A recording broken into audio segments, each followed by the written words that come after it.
মৰম দিলে মৰম দিম, গালি দিলে গালি দিম, আৰু যদি তোক প্ৰেমৰ প্ৰমাণ দিব লাগে কলিজাখন ফালি দিম। মৰম দিলে মৰম দিম, গালি দিলে গালি দিম, দেখাবলৈ প্ৰেমৰ প্ৰমাণ কলিজাখন ফালি দিম। এনেদৰে প্ৰেমৰ প্ৰমাণ দিবলৈ গৈ পলাই গ'ল নিজ স্বামীৰ জ্যেষ্ঠ ভাতৃৰ লগত। 3 বছৰীয়া পুত্ৰক লৈ পলাই গ'ল বোৱাৰীগৰাকী। পূৰ্বেও এবাৰ পলাই গৈছিল যদিও আকৌ এবাৰ পলাই গ'ল তাই। নিজৰ পত্নী পুত্ৰক বিচাৰি যোৰহাটৰ অলিয়ে গলিয়ে দিশকাৰক হৈ ফুৰিছে বিকি দাস। প্ৰথমে এই দৃশ্যটোলৈ মন কৰক। সদায় এনেদৰে ৰিলছ বনাইছিল মহিলাগৰাকীয়ে।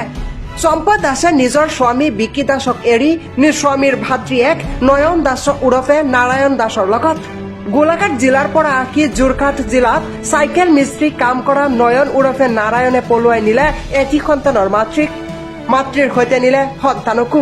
অভিযোগকাৰী বিকিয়ে পত্নী পুত্ৰক বিচাৰি হাবাথুৰি খাই ফুৰিছে।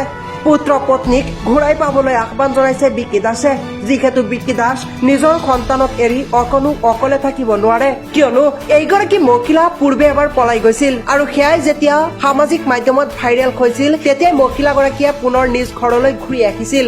কিন্তু এইবাৰ যে গ'লেই এইবাৰ গ'ল কিন্তু নিজৰ সন্তানক লগত লৈ। স্বামীয়ে এতিয়া দিশকাৰক হৈ পৰিছে পুত্ৰ আৰু পত্নীক বিচাৰি। মোৰ মাইকী মানুহ আৰু ল'ৰাটো মই নাইকিয়া হৈছে। মই ঘৰত গাড়ীত কাম কৰোঁ। গাড়ীৰ পৰা আহি পেলাই সন্ধিয়া 3:30মান বজাত মানে নাইকিয়া হৈছে। মই খবৰ পাইছোঁ নাইকিয়া হ'ল। কেনেকৈ নাইকিয়া হ'ল মানে ঘৰলৈ যাওঁ বুলি ওচৰৰ চবীয়া মানুহক কৈ গৈছে ঘৰলৈ যাওঁ বুলি, কিন্তু ঘৰলৈ মই ফোন কৰিলোঁ, ঘৰলৈ নাই যোৱা। ৰাতিও ফোন কৰিছোঁ, ৰাতিও নাই যোৱা বুলি কৈছে। তাৰ নেক্সট 7টামান বজাত ৰাতি মোলৈ ফোন কৰিছে। যিজন ল'ৰাই নিছে সেইজন মোৰ নিজৰ দাদাই হয়। সেইজনৰ নিছে মানে কেনেকৈ কি নিছে মানে লৈ গৈছে। মোক ফোন কৰি পেলাই কৈছে মই তোৰ মাইকীক লৈ আহিলোঁ, তই আৰু বিচাৰি নাহিবি, মোক কেতিয়াও বিচাৰি নাপাওঁ। কোনে কৈছে? আপোনাৰ দাদাই কৈছে? মোৰ নিজৰ দাদাই কৈছে। মোক কৈছে কি বোলে তই তোৰ মাইকীক মই লৈ আহিলোঁ, তই চিন্তা কৰিব নালাগে, তোৰ অকলশৰীয়া জীৱন বোলে তেওঁ বিয়া নাই পতা। তেওঁৰ নাম এনেকে ডকুমেণ্টছত নয়ন দাস, এনেকে মানুহবিলাকে নাৰায়ণ দাস বুলি মাতে। নাৰায়ণ দাস, নয়ন দাস দুটা নাম। বিয়া পতা নাছিলে, আপুনি সৰুজনে বিয়া পাতিছে? হয়, মই সৰু হয় তেওঁতকে, ককাই ভাই আমি দুজনে হয়। মোৰ ল'ৰা এটা আছে, 2.5 বছৰ বয়স হৈছে। ল'ৰাটো লৈ আহিলে নেকি? ল'ৰাটোৰ লগত লৈ আহিছে। মই মানে গাড়ীত কাম কৰোঁ, গোলাঘাট যোৰহাট লাইন গাড়ীত কণ্ট্ৰেক্টাৰ কৰোঁ। ৰাতিপুৱা 6 বজাত ওলাই আহোঁ, ৰাতি 7টা 7:30 সোমাওঁগৈ। 3:30মান বজাত ওচৰ চবীয়া মানুহক কৈ গৈছে যে বোলে মই ঘৰলৈ যাওঁ বুলি কৈ গৈছে, কিন্তু মোক কোৱা নাই, তাৰ বিষয়ে একো কোৱা নাই, ঘৰলৈ যাম নাযাম বুলি মোক সোধাও নাই, মই নাজানো। কিন্তু মই 6টামান বজাত ঘৰলৈ উভতি যেতিয়া আহিছোঁগৈ, ঘৰ তলা মৰা মই পোৱা নাই কাকো। ওচৰ চবীয়া মানুহক সুধিলোঁ, তেওঁলোকে কৈছে 3:30মান বজাতে ঘৰলৈ গ'ল। মোৰ ঘৰটো অৰিজিনেল দেৰগাঁৱৰ দীঘলী পাম। কিন্তু মই দেৰগাঁও জ্যোতিনগৰত মই ভাড়া ৰুমত আছিলোঁ। জ্যোতিনগৰৰ ভাড়া ৰুমৰ পৰাই তেওঁ নাইকিয়া হৈছে। দাদাও একেলগে আছিলে নেকি? দাদা একেলগে নাই, দাদা যোৰহাটত আছিলে।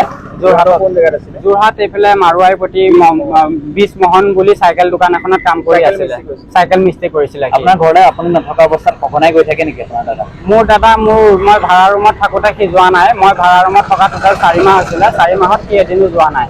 কিন্তু সিহঁতি বেলেগ কোনে চনে মানে ওচৰ চবীয়া এনেই মোবাইল চবাইল লৈ পেলাই চিৰিয়েল চাওঁ বুলি ওচৰ চবীয়া মোবাইল লৈ তাই মানে মুখস্থ আছিলে মোৰ দাদাৰ মোবাইলটো, কিন্তু বেলেগ মোবাইলৰ পৰা ধৰি মেছেজ বা ফোন কৰিব পাৰে চাগে, কিন্তু মই তেনেকে ধৰা পৰা নাই, দেখা নাই, হাতে লেটা ধৰিব পৰা নাই।